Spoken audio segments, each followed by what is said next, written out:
Hey guys, in this video I'm going to discuss the 5 most common blocks to manifesting real love.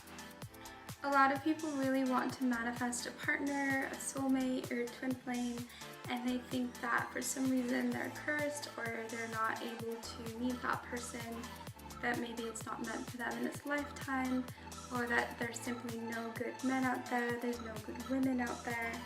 And all this stuff is not true, but simply tricks of the mind and tricks of the ego. So in this video, I'm going to show you 5 hacks to being able to actually manifest the love that you want by overcoming these blocks. So the first thing to look at is if you have any disappointments or limiting beliefs that you're still holding on to.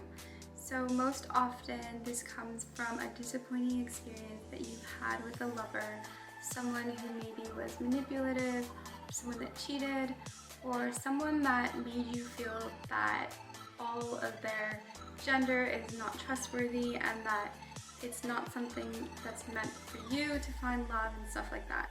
It's really important to do the work to actually uproot these beliefs and see that they're there. So through meditation and through journaling, try and really identify, make a list of how you actually feel about your ability to manifest love, and if you really believe that your perfect partner is out there for you. So it's really beneficial to free flow, free write, and to see in your subconscious mind what you really think. Because consciously you may be telling yourself, yeah, I know, I do believe in love, I'm positive, but subconsciously you might be thinking, people are only gonna hurt me, people are untrustworthy, love is not meant for me, and other various limiting beliefs that are blocking you because you're in fear and because you don't want to be hurt. The second reason that people aren't able to manifest love is because they don't have enough energetic space. So energy is limitless, and we have access to an infinite amount of energy, but for your personal container and for a relationship, you only have a finite amount of energy. So just like, to give you an example, you can theoretically eat as much food as you need to. You always will have your mouth, your digestive system, you'll always be able to intake food. However, your stomach and your intestines have a certain capacity of how much food you can take in and process at once. So in the same way, you have an infinite amount of people that you can meet and relationships that you can have, but at a certain given time, there's a quota that your aura and your energetic field will allow at one time. So one of the sneakiest ways that people actually don't realize that they're not energetically open to a new lover coming in is that they're still holding on to their old lovers. Either physically they're still present or energetically. Literally, even having things like having a crush that you haven't let go of yet. If you're the type of person that fantasizes about the one that got away, things like that will actually sabotage your chances of attracting new energy in, because your focus and your energy is already being engaged towards somebody else. And so it kind of signals to the universe in a false way that you already have somebody.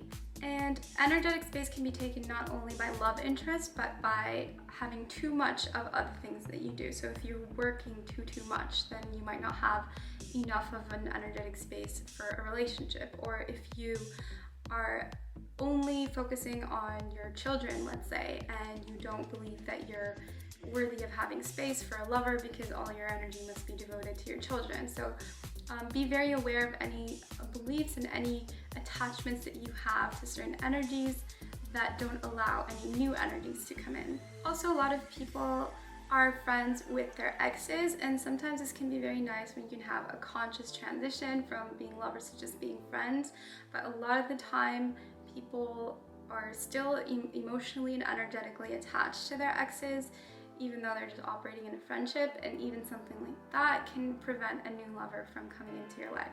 The third way that people block themselves from manifesting a lover is by wanting it too bad and being too much in resistance by really needing it. And when you give off those vibes, it creates resistance.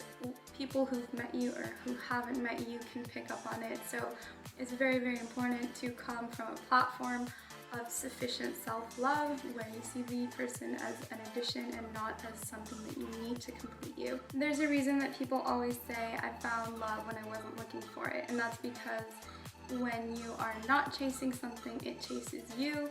The direction of the energy has to flow in one way, so it's not really possible for you to be needing and wanting and craving and then manifest that love, because you only manifest it when you realize you already have it, you already are it. Therefore, you attract that reflection in somebody else that mirrors to you your own completeness. Otherwise, you may still manifest a person, but they will just mirror back to you your own codependencies or their own lack, and you'll be like two empty people trying to fill a cup and nobody actually pouring any water. The fourth most common block to manifesting love is having depleted sexual energy. So if you're somebody that masturbates excessively or watches porn excessively, that is signaling to the universe that you already have your needs met.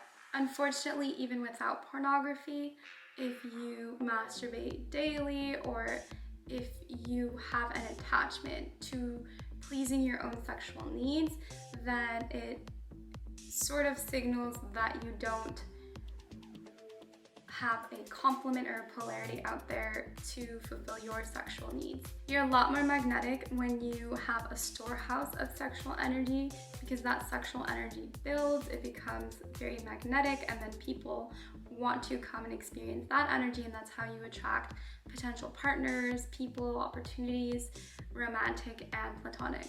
The other issue with masturbation, if you're seeking a partner, is that it can make you a bit lazy. When you're already getting your own kind of sexual satisfaction, then you don't need it from an outside person as much, and so you might not try as hard, and you might not put yourself out there to meet that significant other. I would definitely say, if you're trying to manifest love, that it's better to decrease the amount of masturbation that you're doing. And this feeds into reason number 5 that people have a problem with manifesting love, and that is the fear of rejection. So one thing that masturbation does is it puts you in a state of self-satisfaction so that you don't have to go out there and deal with being rejected. It's super, super important, if you want to manifest love, to deal with the fear of rejection, to be okay with approaching people, be okay with looking dumb, be okay with someone not liking you and bruising your ego. It's very difficult to say that you can create something without taking a risk and getting out of your comfort zone and doing strange, out-of-the-box things that get you to actually meet people. So even if you're having a hard time meeting people right now, there's creative ways that you can meet people. If we're really honest about it, most of the reason that people are single is because they don't really have the courage to just go up to somebody and say hello.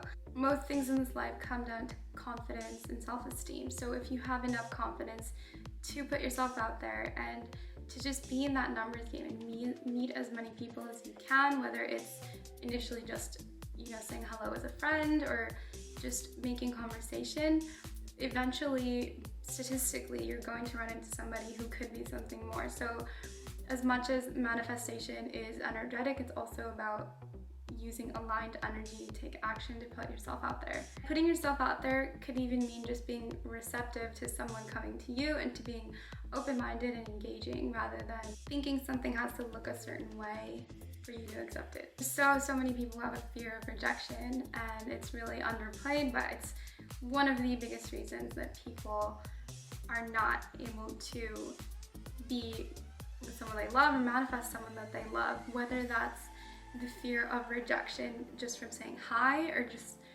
the more deeper fear of rejection where you're afraid that someone will see your vulnerabilities and won't love you, or will not fully accept you for who you are. So nobody can reject you if you don't reject yourself. They're only going to mirror back your own self-rejection. This is why having that platform of your own full self-acceptance makes it so much easier to put yourself out there, because if someone tells you no and to leave them alone, you don't care, you don't take it personally. Those are my 5 biggest blocks to manifesting love and how to overcome them. I hope this video was helpful. Please like, share, and subscribe for more videos on love, relationships, and sexuality. Wishing you lots of love and have a great day.